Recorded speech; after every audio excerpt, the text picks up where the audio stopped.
O objetivo dessa aula é discorrer sobre o conceito de dialética do esclarecimento e a sua relação com dois temas, a crise da razão e a pós-modernidade.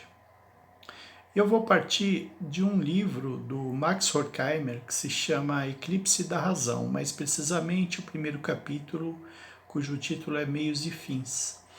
O Max Horkheimer foi um filósofo alemão que escreveu junto com outro filósofo alemão, o Theodor Adorno, um livro intitulado Dialética do Esclarecimento. Esse livro se tornou um clássico na história da filosofia do século XX, foi escrito na década de 1940, e eu vou tratar desse conceito através da abordagem específica do Horkheimer em um outro livro que se chama Eclipse da Razão. E no livro Eclipse da Razão, através do capítulo Meios e Fins.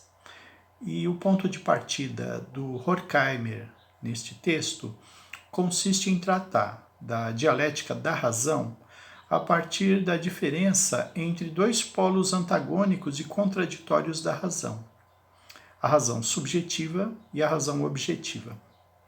Começando então pelo conceito de razão objetiva. Ela é apresentada por Horkheimer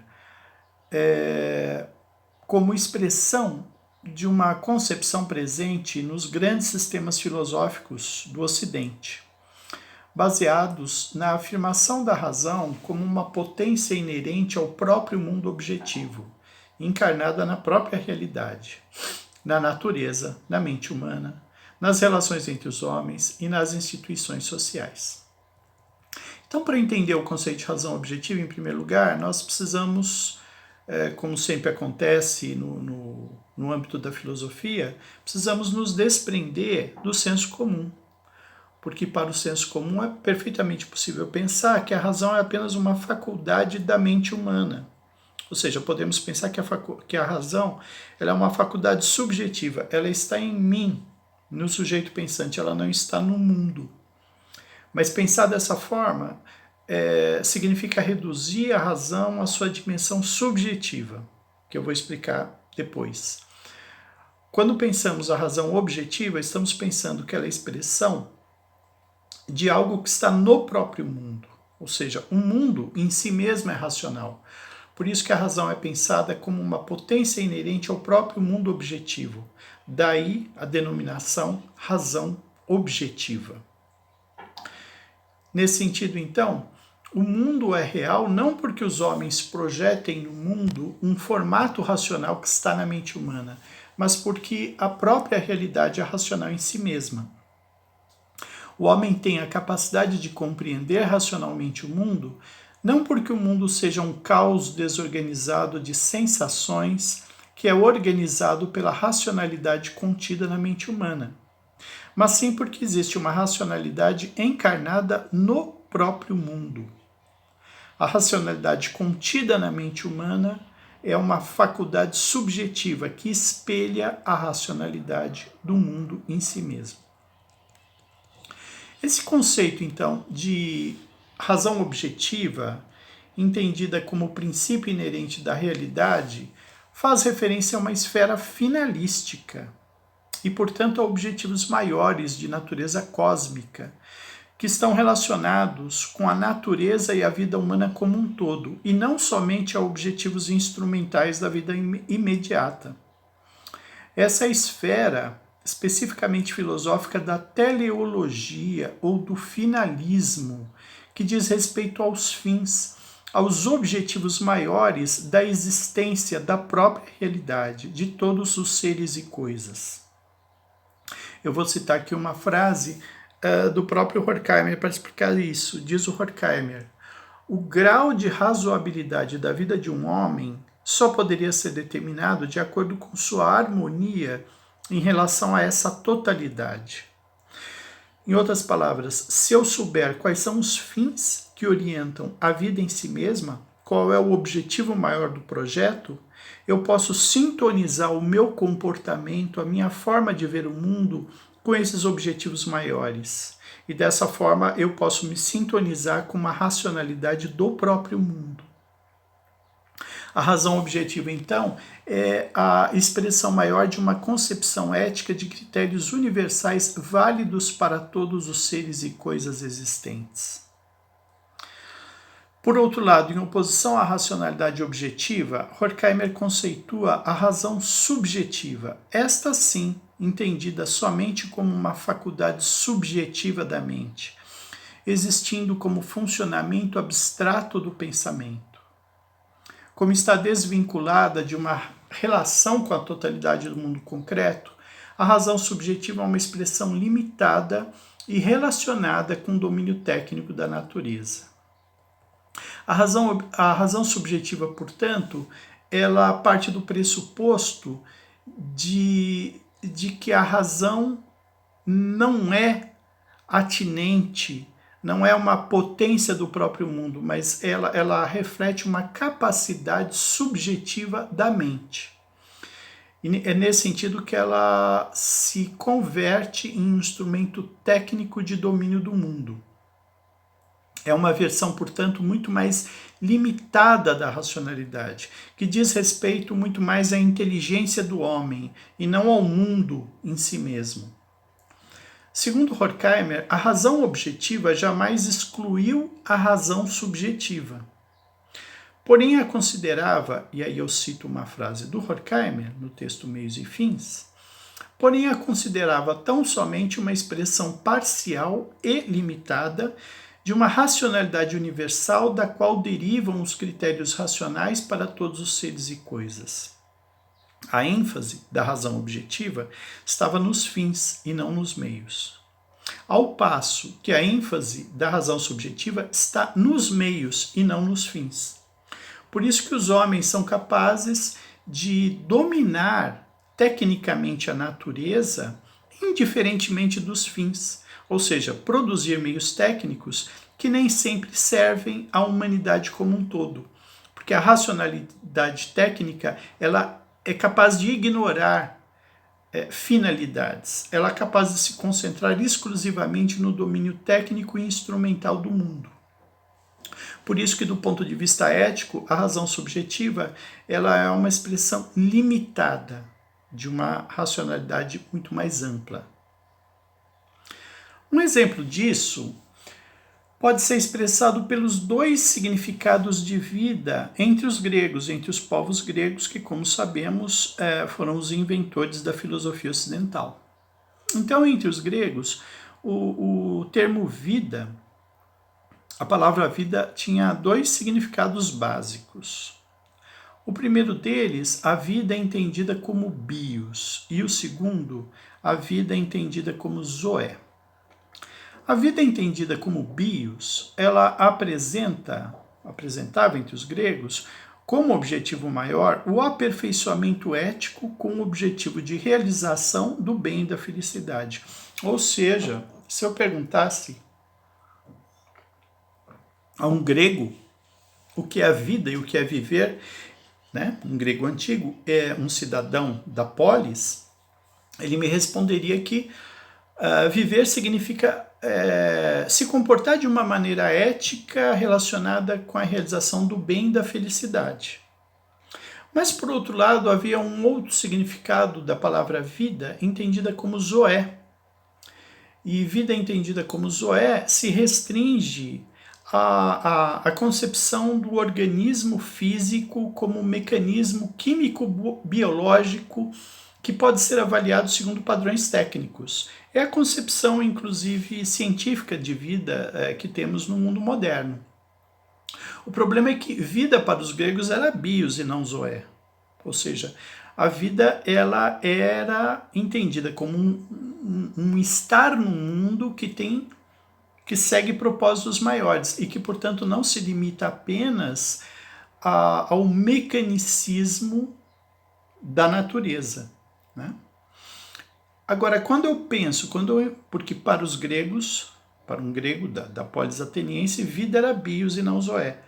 Mas se eu pensar a vida apenas como zoé, observem que eu estou restringindo uma concepção muito mais ampla a um aspecto mecanicista, né? E é nesse sentido que nós conseguimos entender de que maneira que a razão subjetiva, quando ela prevalece sobre a razão objetiva, ela implica na restrição de uma concepção de uma ideia muito maior.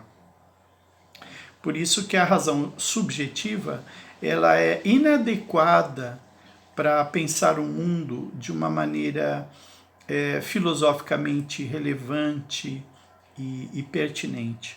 Um outro exemplo é a concepção de felicidade para Aristóteles. Felicidade é entendida por Aristóteles como harmonia entre o comportamento humano e a virtude de uma boa conduta no plano ético. Isto é, busca de equilíbrio e justa medida na relação com as paixões. Em outras palavras, o que é ser feliz para Aristóteles é ter uma relação equilibrada no âmbito das paixões. É isso que vai permitir a uma pessoa estar bem com o mundo, relacionar-se bem consigo mesma e com os outros, dormir tranquila, etc.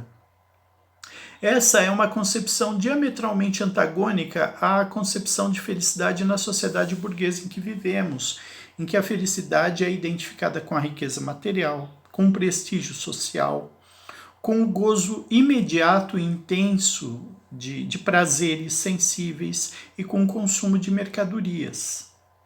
Observem que a primeira concepção aristotélica ela implica num esforço espiritual do homem para alcançar essa realização de equilíbrio e alcançar a realização da virtude. Ao passo que a segunda concepção requer muito mais uma entrega do homem ao ritmo imediato da vida burguesa. Então, é possível compreender que, quando a razão subjetiva prevalece no mundo moderno, nós estamos diante de uma concepção instrumental de felicidade, ou, como diria o Zygmunt Bauman, uma concepção líquida, não é mesmo, de felicidade. E o que o nosso filósofo Max Horkheimer denomina eclipse da razão, é esse o título do livro dele, diz respeito à hegemonia da razão subjetiva, do pensamento técnico em relação à razão objetiva. Essa inversão ocorre ao longo do processo de secularização ou de desencantamento do mundo na época moderna. E o que significou esse processo? Representou um movimento histórico no qual gradativamente a natureza, o mundo natural, foi convertido em objeto de domínio técnico pelo homem. E a natureza foi despida de suas qualidades espirituais antigas. Nesse sentido que ela é secularizada ou desencantada. Na mesma medida em que ocorre o desencantamento do mundo, gradativamente ocorre essa realização da supremacia de uma razão instrumental ou subjetiva sobre o mundo. É uma concepção, portanto, mecanicista e instrumental que prevalece em todas as esferas da vida humana e na relação dos homens com a natureza. Não somente a natureza externa, a flora e a fauna, passam a ser concebidos apenas, sobretudo, como recurso a ser explorado tecnicamente e convertido em mercadoria, como também a própria natureza interna do homem, dos desejos, das cognições, das paixões, das pulsões, é objeto de uma relação instrumental. Segundo Horkheimer, então, o fetichismo técnico se estende para o âmbito da própria subjetividade, realizando o que ele entende como coisificação ou reificação, incorporando aí um termo próprio do repertório do materialismo dialético, em especial do filósofo materialista Georg Lukács. O que significa coisificação ou reificação? Significa que os homens tratam a natureza como coisa e também que eles se relacionam como coisas e tratam-se a si mesmos como coisas, ou seja, como objetos. O que é uma coisa? Uma coisa é um objeto. A relação do homem com uma coisa é uma relação de apatia e de indiferença. E a hegemonia, portanto, da razão subjetiva, na medida em que ela despreza a existência de fins e se concentra exclusivamente nos meios técnicos, leva à expansão de formas reificadas ou coisificadas de relação dos homens com a natureza, dos homens entre eles e dos homens na relação consigo mesmos. Uma expressão exemplar dessa extensão do fetichismo técnico ao âmbito da subjetividade é apresentada pelo filósofo Theodor Adorno em um texto muito conhecido que se chama Educação após Auschwitz. E nesse texto, o Theodor Adorno fala de um engenheiro, né, técnico, que projetou trilhos ferroviários para conduzir populações humanas dos campos de concentração de Auschwitz para as câmaras de gás, com precisão técnica. Ele realizou todo o projeto, portanto, da ferrovia, dos trilhos, dos trens, porém sem se preocupar com o destino dos homens, ou seja, com as finalidades últimas daquele trabalho, demonstrando, portanto, uma completa apatia e insensibilidade em relação à vida e em relação aos homens. A filósofa Hannah Arendt denominou esse fenômeno como banalidade do mal.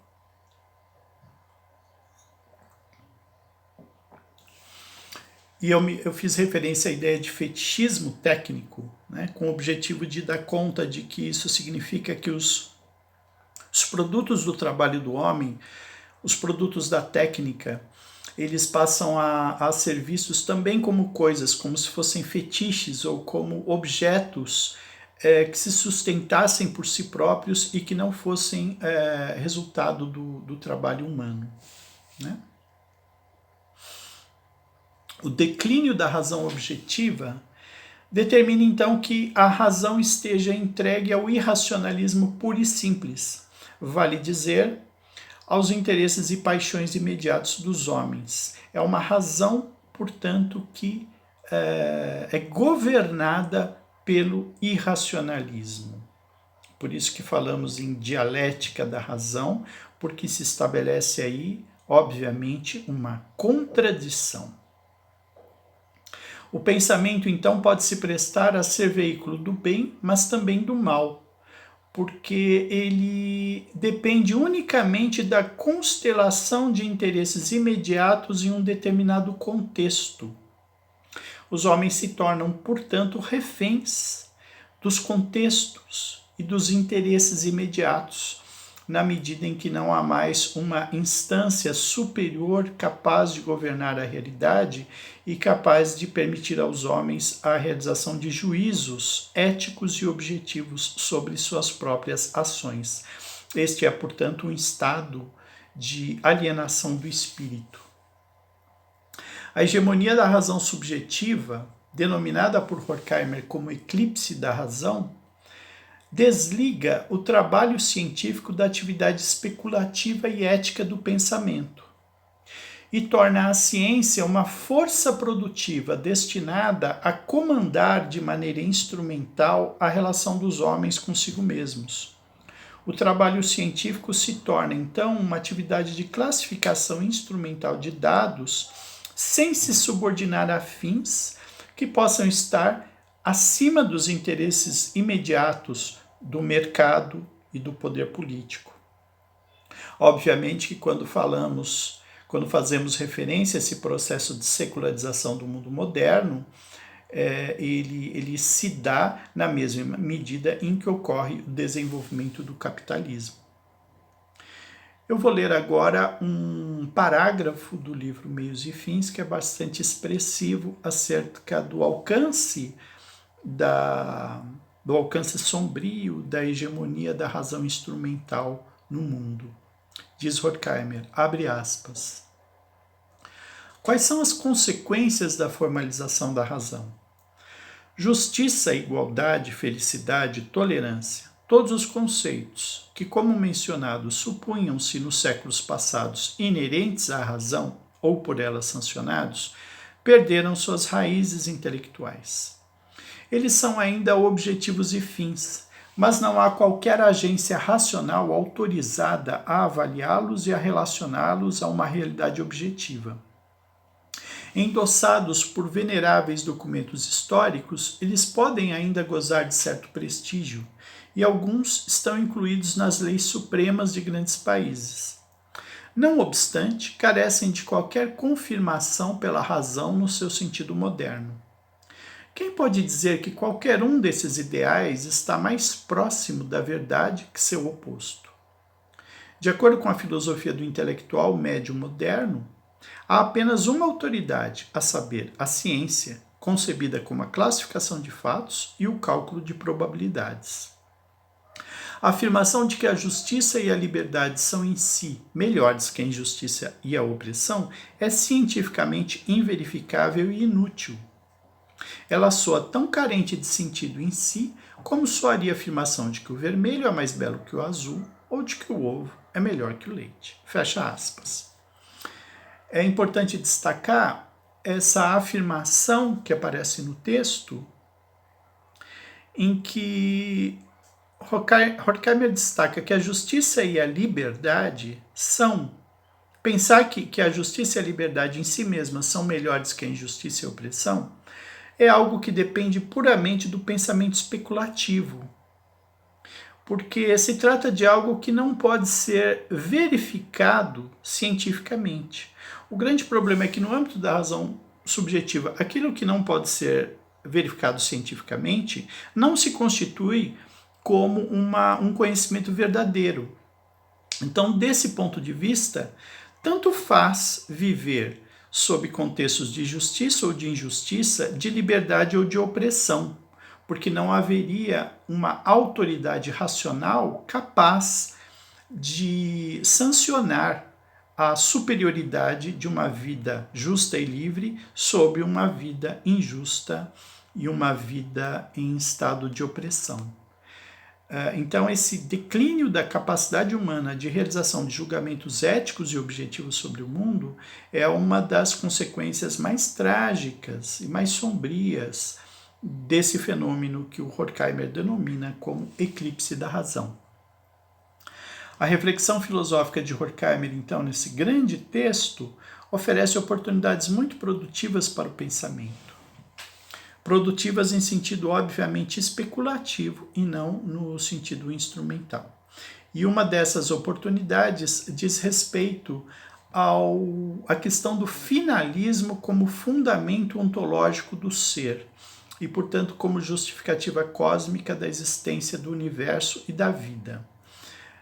Este é o tema que eu pretendo desenvolver na etapa seguinte desta aula, uma vez que neste primeiro momento meu objetivo foi o de expor com as maiores implicações possíveis a diferença que o Horkheimer apresenta entre razão objetiva e razão subjetiva.